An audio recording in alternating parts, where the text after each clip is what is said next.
الله الرحمن الرحيم عن ابي موسى رضي الله تعالى عنه ان النبي صلى الله عليه وسلم كان اذا خاف قوما قال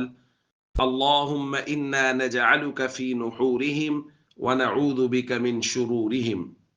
رواہ ابو داؤد۔ حضرت ابو موسیٰ اشعری رضی اللہ تعالیٰ عنہ بیان فرماتے ہیں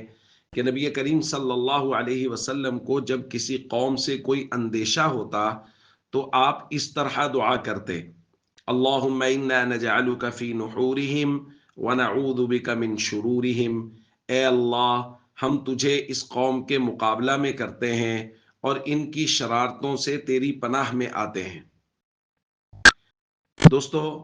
نبی کریم صلی اللہ علیہ وسلم سے جو دعائیں منقول ہیں وہ بہت ہی برکت والی ہیں اور قبولیت کے زیادہ قریب ہیں۔ اس لیے جس طرح کی کوئی پریشانی ہو یا کوئی بھی موقع ہو تو یہ معلوم کرنا چاہیے کہ اس موقع کی ماثور و منقول دعا کیا ہے، کہ نبی کریم صلی اللہ علیہ وسلم نے ایسے موقع پر کون سی دعا مانگی ہے اور پھر وہ دعا مانگے۔